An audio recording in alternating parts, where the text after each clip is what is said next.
Hi, everyone. Thank you so much for joining us today. And thank you to our teams behind the scene for welcoming us with that energizing music and this incredible event that we're here for today, which is reintroducing the Southeast Asian Deportation and Relief Act.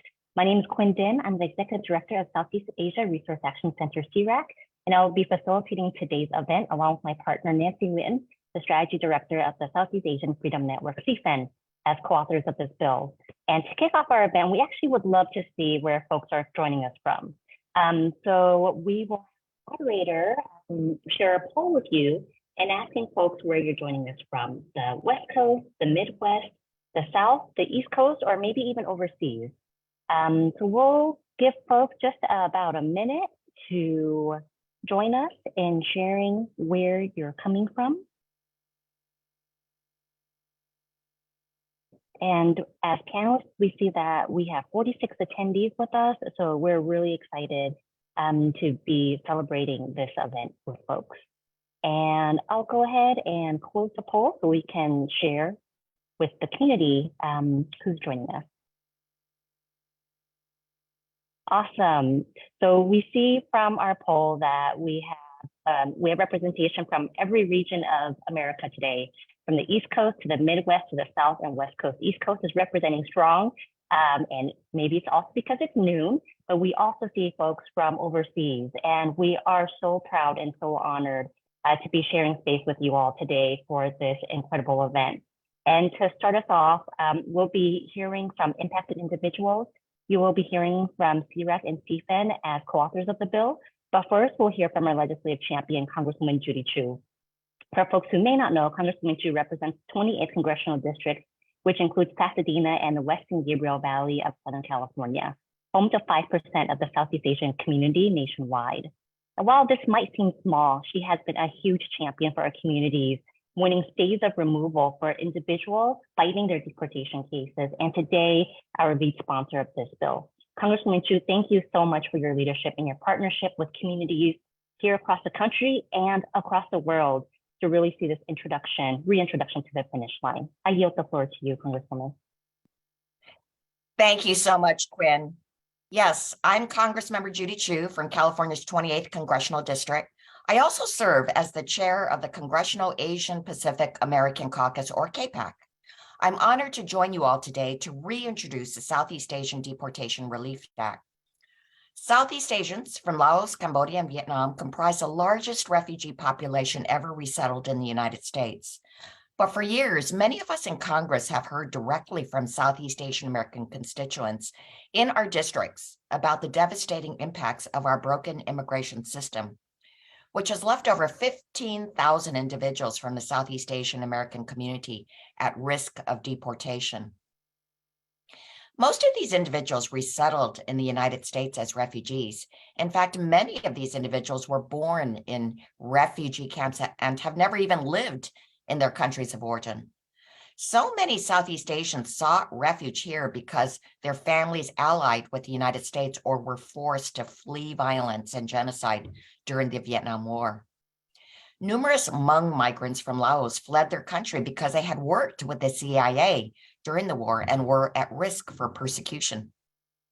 In Cambodia, they fled the Khmer Rouge genocide, but no matter the reason, all of these Southeast Asian refugees deserve our support and the peace of mind that they will not be forcibly removed from their homes here. Upon arrival to the U.S., many Southeast Asian refugees were initially resettled into struggling and impoverished neighborhoods. And still coping with significant trauma from the war, Southeast Asian American young people disproportionately faced bullying and anti-refugee discrimination. Without adequate socioeconomic or mental health resources, community members made mistakes or were swept into gangs and violence, often tied to keeping their families safe, housed, and fed. This was the case with Hai Nguyen. Hai was born on a fishing boat in 1982 as his family fled from Vietnam to the Philippines. His family arrived in the U.S. 2 years later as refugees. Like many refugees, Hai struggled to integrate into his community. He grew up in a poverty-stricken neighborhood in Long Beach, California, where he fell in with the wrong crowd and made a terrible mistake as a teenager. But Hai has since served his time, and since being granted parole, is now a valued and trusted employee, a mentor to at-risk youth and formerly incarcerated individuals, and a loving and supportive son and brother. However, in 2015, Mr. Nguyen was ordered deported to Vietnam based on a single criminal conviction committed as a juvenile.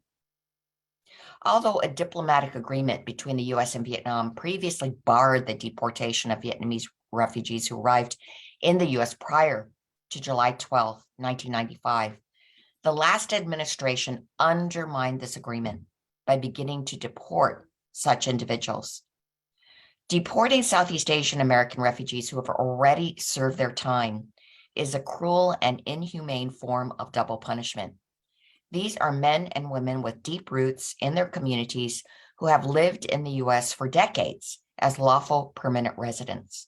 Many have family, including US citizen children and spouses, and are leaders within their communities. They have checked in with Immigration and Customs Enforcement, or ICE, dutifully over the years without any issue, despite having an order of removal hanging over their heads for decades. We cannot risk letting future administrations create policies based on bigotry and hate. So I'm proud to stand with you today to protect our country's promise to our Southeast Asian refugees by limiting the Department of Homeland Security's ability to remove members from these communities and send them to countries where they have often never even lived. The Southeast Asian Deportation Relief Act will prevent deportations of Southeast Asian refugees who arrived on or before January 1st, 2008. It will ensure access to work permits for these communities, and it will reduce the fear and burden of regular check-ins with ICE by replacing them with 5-year gaps between check-ins. Additionally, this new introduction of the bill includes the opportunity for Southeast Asian refugees who were previously deported to come home to the United States. Instead of cycles of violence and family separation, this legislation promotes healing and family reunification. We must restore the humanity to our immigration system and turn away from mandatory deportations that do not take into account an individual's full circumstances and betray our duty to protect refugees resettled here and call America home. I am grateful to reintroduce this critical piece of legislation today, and I want to thank the Southeast Asia Resource Action Center and the Southeast Asian Freedom Network for your tireless support and advocacy on behalf of the Southeast Asian American community. Thank you. Thank you so much, Congresswoman Chu. And for folks who have just joined our press conference, Congresswoman Chu will also be staying until the end of the press conference to answer any questions. So I want to welcome folks again to our virtual press conference of the reintroduction of the Southeast Asian Deportation Relief Act. We are joined today by 70 attendees from across the world and this country. And I wanted to actually just pause to ask where folks are coming, how folks are coming to us today. If folks are coming to us as a community member, as a policymaker, perhaps a member of the media, a student, or something else, and you can share how you are identifying in our chat box today. I'll go ahead and give folks just about another 30 seconds or so to reflect on how you would like to share your response, and then we'll share it out with the entire community.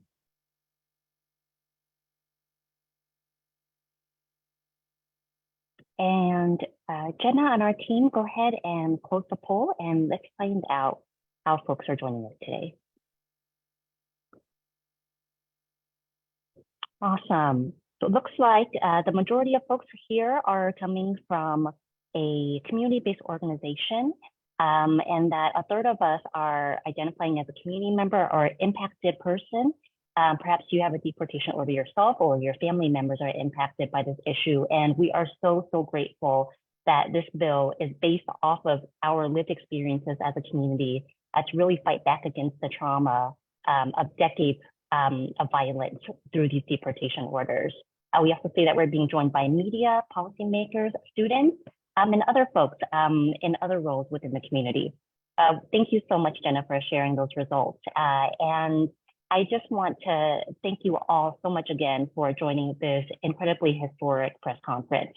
Today with CFEN and with all of you, we're standing proud with over 50 endorsing organizations from 14 states across the country, from every region of our country, much like our participants today, from the West Coast, the Midwest, East Coast, South, and District of Columbia. Today, we're here to fight for our right to family and our right to heal for the over 15,000 Southeast Asian Americans with final orders of deportation, who are part of the largest refugee crisis that the world had ever seen after US involvement across wars in Cambodia, Laos, and Vietnam.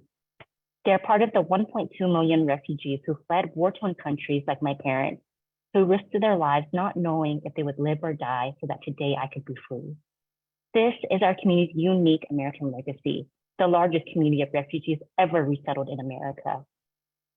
With our over 15,000 community members, we support this bill that sees our people, người tị nạn, refugees, who are uniquely devastated by our immigration policies and becoming free from final orders removal for crimes of poverty, youth, and survival served decades ago when they were in communities that weren't equipped at home or at school to help heal from the traumas of war, genocide, displacement, poverty, and racism. With this bill, we hold our over 15,000 community members close, and the decision you made to transform, to bring love into our communities through the soulmates you married, to the beautiful children you brought into this world, and the refugee parents you take care of every single day. We know the trauma and the injustice you've experienced every day for decades, not knowing if one day your family could be torn apart with a deportation order to a country that you fled as a refugee. That's why in partnership with the Southeast Asian Freedom Network, we are so proud to support a bill that centers the lived experiences of impacted individuals and their families, and that address the unique harms that Southeast Asians have experienced to restore your right to family, your right to work, to feed, house, and protect your family, and your right to peaceful procedures as part of the largest refugee community ever resettled in America. This bill is not just a historic legislative moment, but a community victory to write our community solutions that expand equity and justice in America. When this bill was first introduced last year, it expanded relief from detention and deportation to Lao and Vietnamese individuals, and for the first time to Cambodian individuals as well. Today, we celebrate an updated version of this bill that goes further to include the over 2,000 Southeast Asians who've already been deported by ensuring that they have an opportunity to come home to the US and be reunited with their families. This bill is a huge move forward, a testament to our community's power and our longer fight for justice and healing. Thank you to Congresswoman Chu, Congresswoman Jayapal, Congresswoman Loughran, and Congresswoman Presley for your leadership and partnership with our communities.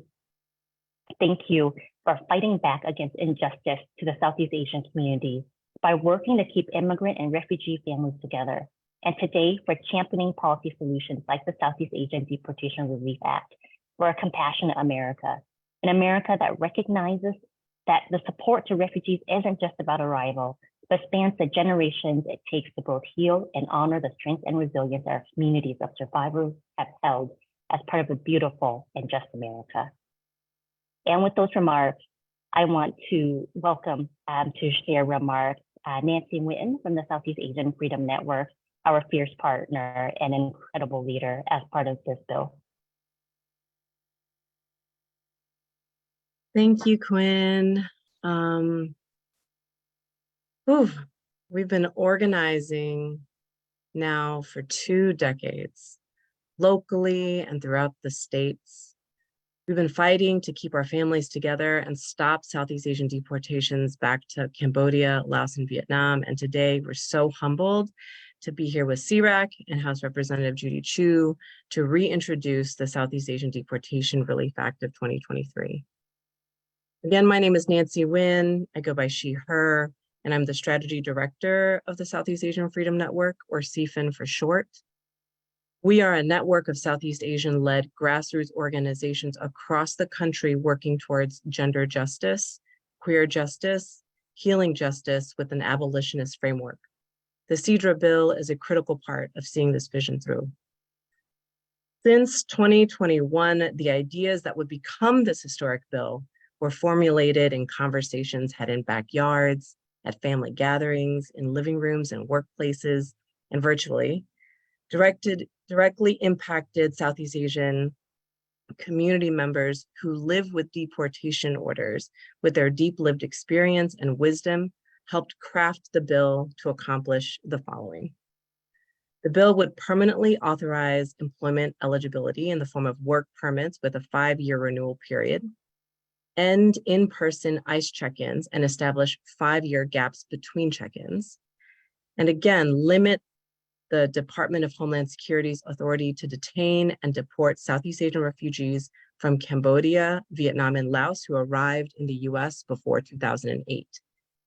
Importantly, this 2023 version incorporates new key demands that came directly from our impacted family members and leaders who have already been deported and who are watching this live stream now from Cambodia, Laos, and Vietnam.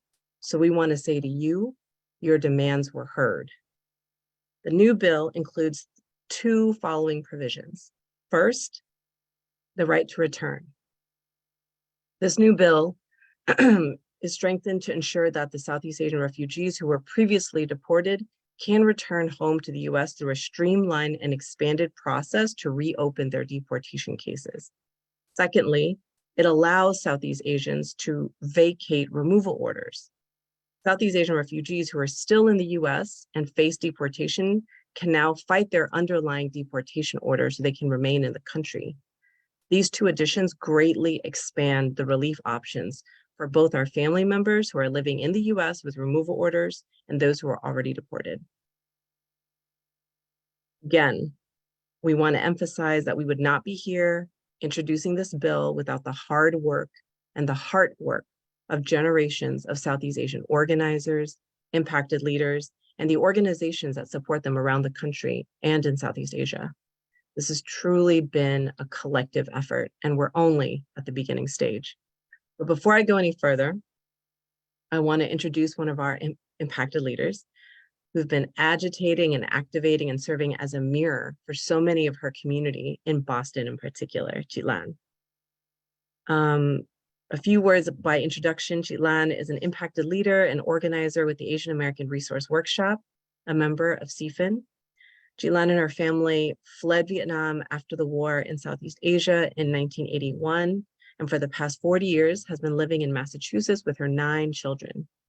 Incarcerated for almost 3 years, since her release, she's dedicated her time as a community organizer, working with the Vietnamese community to fight against Southeast Asian deportations, supporting other impacted community members who are at risk of deportation to come together to fight for a second chance for life and for justice. So, Chitlan, if you can come on. Thank you, Nancy. Good afternoon, everyone. My name is Lan Lee, and I'm 52 years old and a Vietnamese refugee. I'm the oldest child in the family of 6 siblings, a single mom of 9 children, a grandmother of 4. I have lived in the United States over 40 years, with the past 20 years living in Quincy, Massachusetts, but I'm now at risk of deportation to Vietnam. I am a working, loving, caring, sharing, supporting, and cooking mom, and a respectful, generous, and kind person to my community and neighborhood. I am a community organizer with Asian American Workshop at CFIN, working with them to fight to end Southeast Asian deportation. I'm here today to share with you my story and why the Southeast Asian Deportation Relief Act is so important to me. In 1981, I was 9 years old when I was forced to leave Vietnam because of the war of Southeast Asia. My family risked all of our life to escape Vietnam to find freedom and better future. My family, myself, and 146 other people escaped Vietnam on a small boat while my mother was 6.5 months pregnant. It was a traumatic 3 months journey where I wasn't other get killed because our boat was being robbed. After we arrived to Macau refugee camp, my younger sister was born. and we stayed in the camp for 1 year before we settled to the United States. When my family and I resettled to the United States, we have a really difficult time adjusting to life in the new country. We did not know English. We couldn't access resource or service to help us to adjust to living in the new country and rebuild our life. As the oldest sibling in the family, I need to take on a role of caretaker for the rest of my siblings while my parent went to work. I have to grow up a lot faster than most children at an early age. I have to learn how to cook, clean, and work while going to school to support my younger sibling and my family. In 1993, as a young adult, I was involved in a crime, arrested, incarcerated for almost 3 years. I was absolutely torn being away from my family and kids. This would have been of my biggest regret in my life. But since then, I have understand and realized that I make a serious mistake and have worked hard to transform my life for me and my family. I lost so much time with my children, but it has been exciting to see them grow into who they are today.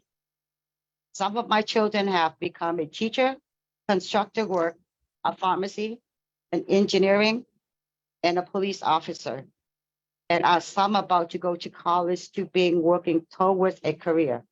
I want to be here with them to see them graduate. I want to be here when my children get married and have kids on their own. Even after transforming my life, I was afraid that ICE will rip me away from my family and community because of the mistake I made decades ago. My story is so similar to many other Southeast Asian community members I organize with who are facing deportation. We have spent a majority of our life in the United States, and many of us have no tie or connection to the country in which we and our family fled. Our community needs the Southeast Asian Deportation Relief Act. I have witnessed how others impacted by deportation. And as someone who is impacted, living in fear of deportation is struggling. It is tear community and family apart. We are building a movement to fight Southeast Asian deportation. We need this bill to be passed and deportation for all, and for us to find relief. We need a second chance at life. We need SEADRA to be signed into law so we can rebuild our life and future. We need hope and dream, and seeing SEADRA supported and passed will show us that we can still have hope and dream for our life and future. Thank you for listening to my story.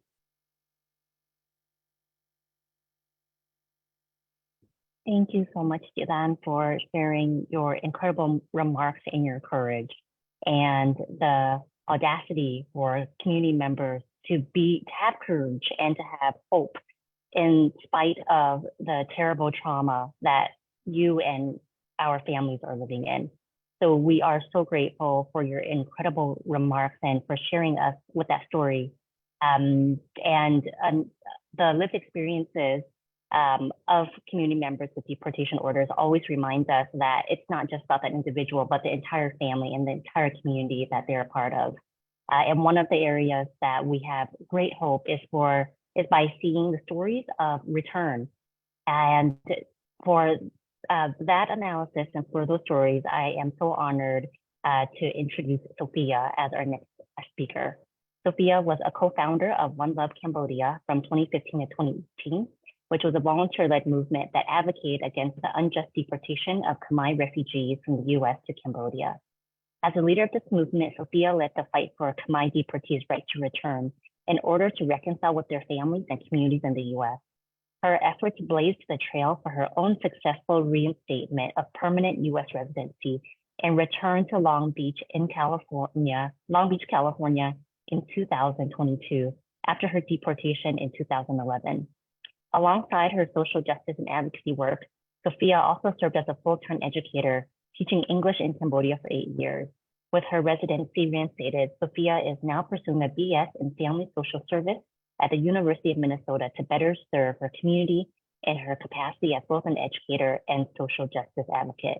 Sophia, thank you so much for joining us today, and we are so honored to have you. Thank you so much, Quinn, and thank you everyone for having me today. My name is Sophia, and I am a first-generation Cambodian refugee who was displaced in the U.S. during the war in Southeast Asia at the age of 1. My mother was separated from her family, single and alone, in a foreign country, and had to fend for herself and raise me on her own in San Antonio, Texas. I grew up in Long Beach, California, carrying the trauma she endured, not understanding why she was never happy or loving, and why I didn't have any grandparents or any other relatives. I never knew the pain and suffering my mother had gone through. I had to grow up quickly and didn't have much of a childhood because I had to navigate this American life with my mother, foreign to her, but it is all I have ever known. Questions of identity have plagued me throughout my life, though I was the first in my family to complete an American high school education and attend college courses. I continued to struggle to find place and meaning, which led me down a self-destructive path.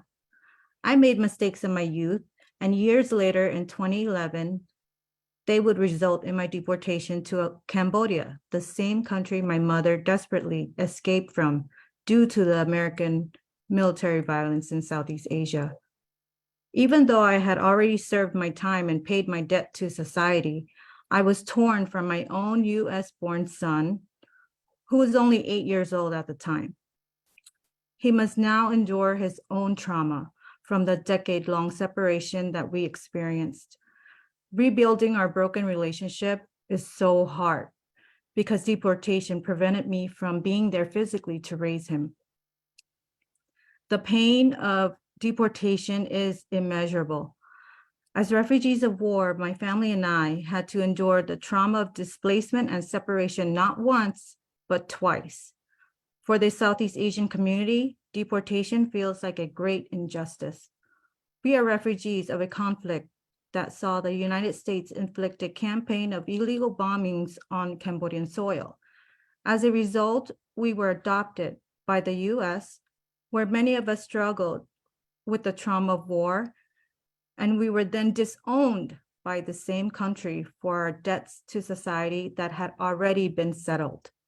Effectively, we were punished twice for not belonging. This experience has deepened my appreciation for my community. We have endured great loss and trauma, and yet I have witnessed, personally experienced resilience and hope in the face of despair. But we should no longer have to be resilient. Now woven into the American fabric, we deserve to live in peace and with justice, without the fear of deportation and being separated from our homes and our families. In 2020, I received a gubernatorial pardon from California's Governor Gavin Newsom, which allowed me to reopen my removal order. Then in 2022, after nearly 11 years away from my home, the Department of Homeland Security agreed to join my motion to reopen and dismiss my immigration case, which reinstated my US permanent resident status. I was very fortunate to be able to reunite with my family. Even though I had to rebuild my life once again, at least I am home with my son. We all have the right to be at home with our families. Now, with my residency reinstated, I am now pursuing a BS in Family Social Science at the University of Minnesota to better serve my community in my capacity as both an educator and social justice advocate.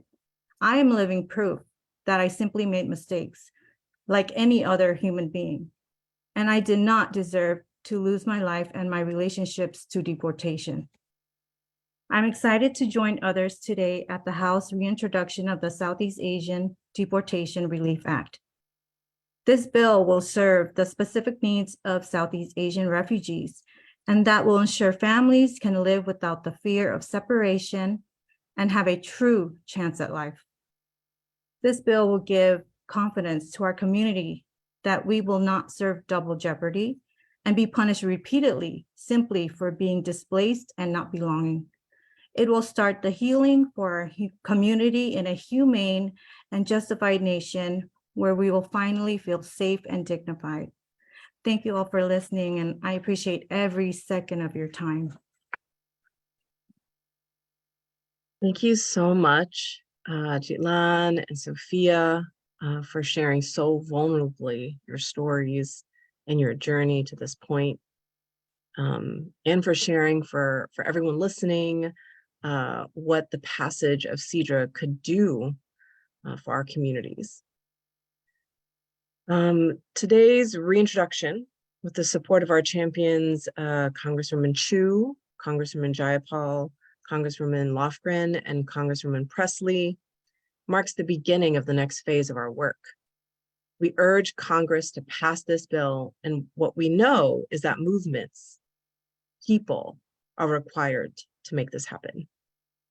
CFIN has long seen that the issue of stopping Southeast Asian deportation is the fight of our generation, the generation of refugees and children of refugees, to end the separation of our families and generational displacement now. So we're going to make a couple of asks. We invite everyone who is viewing today to sign and share our petition online if you haven't already, and to invite, if you're part of an organization, to sign on to support, or if you are part of, in your community, if there are organizations that you know, that you have relationships with, to also sign on to support. And so those links are going to be dropped, hopefully, as I'm speaking. And in addition, we're asking all of our community members to call and to write your members of Congress to urge them to co-sponsor this bill. Looking ahead a bit, 2025 is going to be a critical year for our community.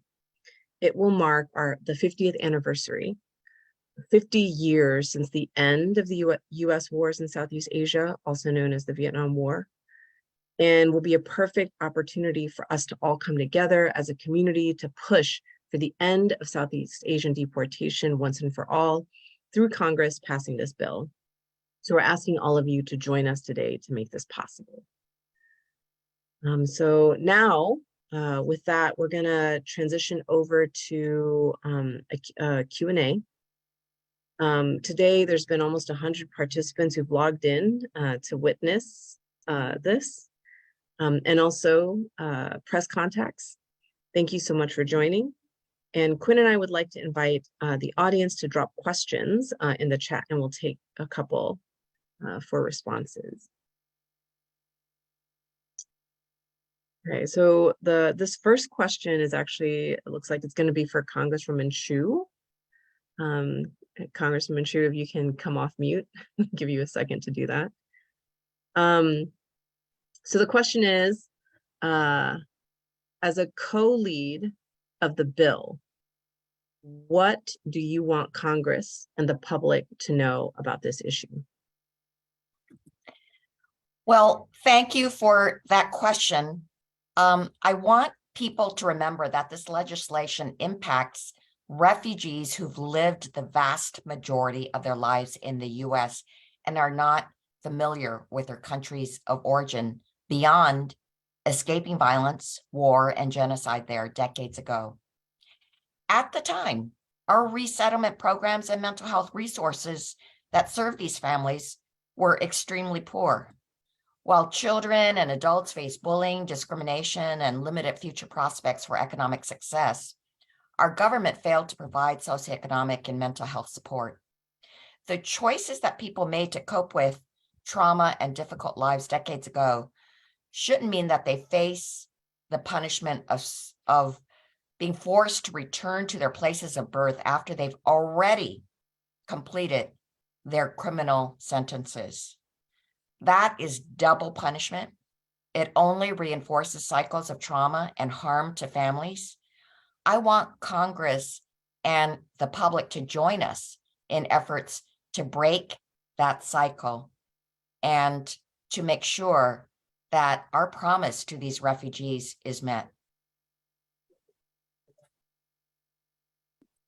Wonderful. Thank you so much, Congresswoman Chu. And, one of my reflections in having seen you be a champion on this issue is that having a policymaker stand up to see the humanity of our community members and for that humanity to be restored means the world to these individuals and their families and their fight against deportation. And the next question is for our incredible speakers, Lan and Sophia, to share a little bit more about that lived experience. So our question for Lan and Sophia are, what does this legislation mean to you? What would it mean to you and your families?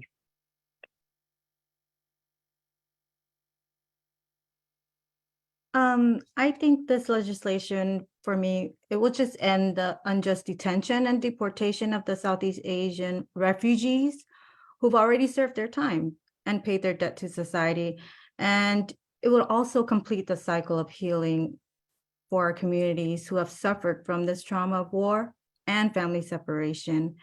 And it would just basically be justice for us.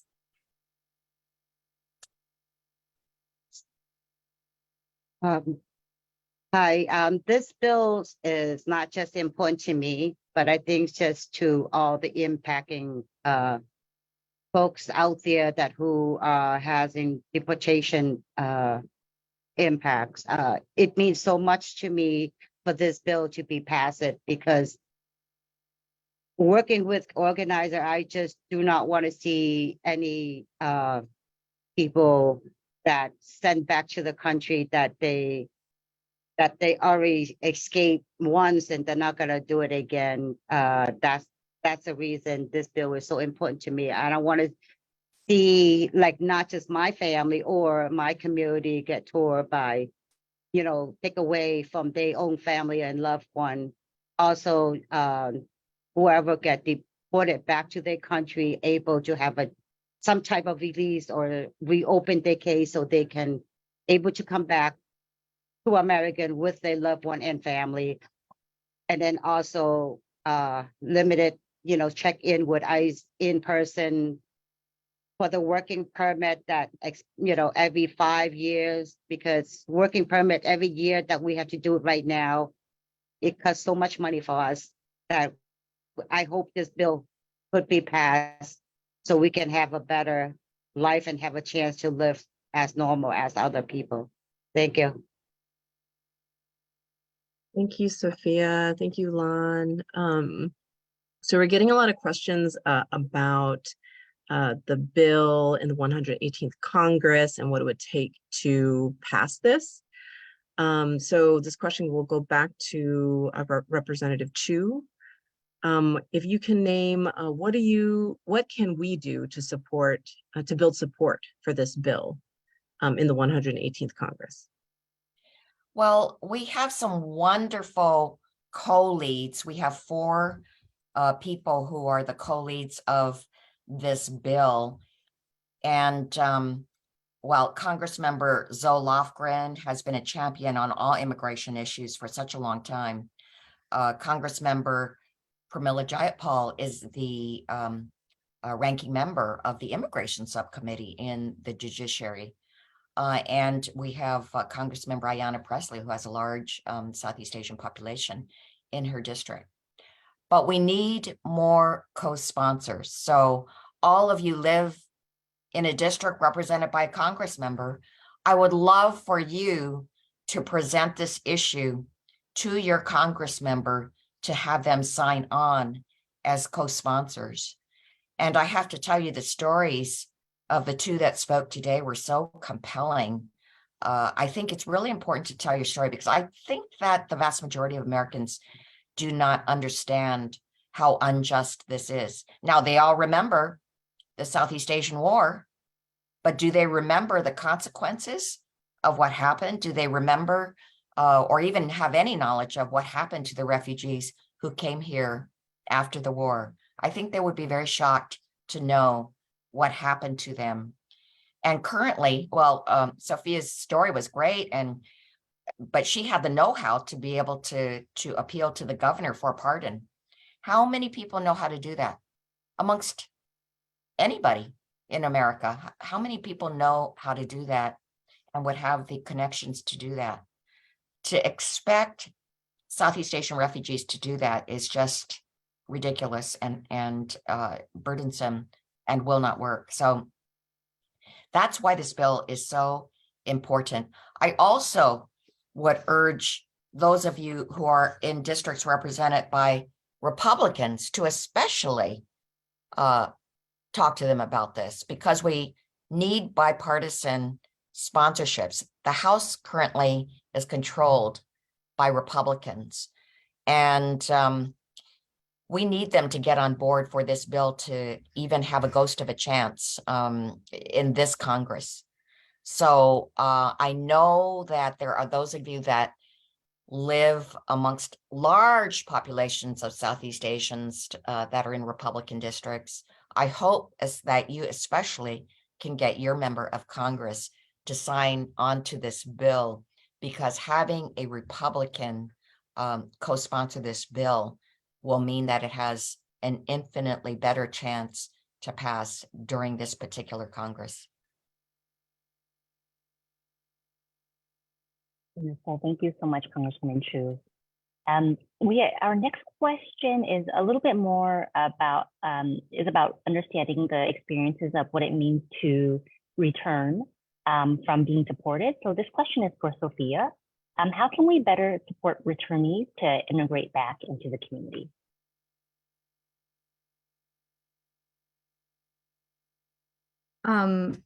There's a lot of support that I needed, I feel, just for me alone, and to reintegrate back to in America. It's financially hard, and emotionally, mentally,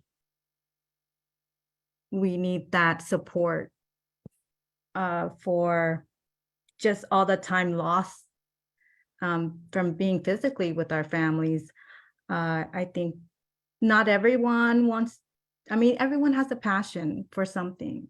And just for like going back to school and education costs a lot.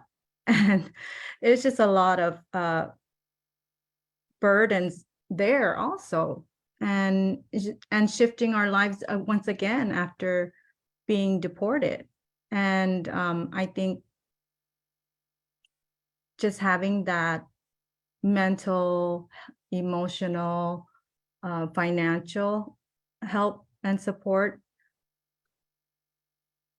would be a big help in reintegrating back to the U.S. Terrific. Thank you so much, Sophia. And thank you so much for sharing your story. You give so much hope to so many individuals who are also trying to fight to return home to the U.S. So we're so grateful for your analysis of what it really means to hold our communities whole and to heal through this next journey. This next question is a little bit more on the policy side. And I think we're going to have Nancy share this, respond, and then I can also add on. The question is, why does this bill create relief from deportability for people of certain nationalities instead of trying to change the grounds for deportation under immigration law?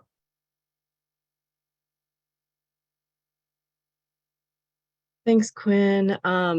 So the first thing I want to say is that we see the Southeast Asian Deportation Relief Act as a bill that's in concert with other immigration reform bills that currently exist. So the bill that really comes to mind here is the New Way Forward, right? So the New Way Forward, for folks who don't know, and if anybody wants to drop some information in the chat, is a very critical and important bill that works to decouple immigration law and the criminal legal system in order to do things such as change the criminal grounds for deportability, right? So the way that we're trying to organize our community with SEADRA is to work to organize and mobilize Southeast Asian folks with removal orders with an eye towards how to build up their Congress folks' support for SEADRA for support of the New Way Forward Act. So that's the first thing. Like, we see this as connected. The second thing is we are also talking about a particular community's history with the United States, right? So Southeast Asian Americans that came to the US or were born in the US and whose parents were refugees specifically out of the United States conflict in Cambodia, Laos, and Vietnam, we see that there is a really important and particular history about how the United States needs to address the grounds for which, you know, our communities came here, what kind of supports our communities did or did not get. And we see that this bill is part of rectifying that history too. It was a little bit long. Maybe Quinn, you could help. I agree. I think that this is the first bill that speaks to the unique experiences of Southeast Asian Americans that just is not anything that we see compared to any other immigrant communities. And for us to be able to have a solution, to have solutions that come directly from our communities to not just finding relief for our communities, but to also expand the narrative around what is possible in the immigrant rights justice movement is also our hope, knowing that this may inspire other changes to the larger immigrant justice space and our immigration policies and laws long term.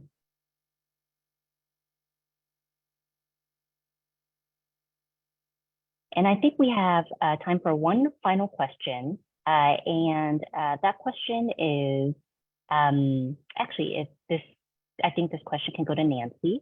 Nancy, if you can remind folks again, what is different about this bill from the last session? Yeah, absolutely. So there are two differences.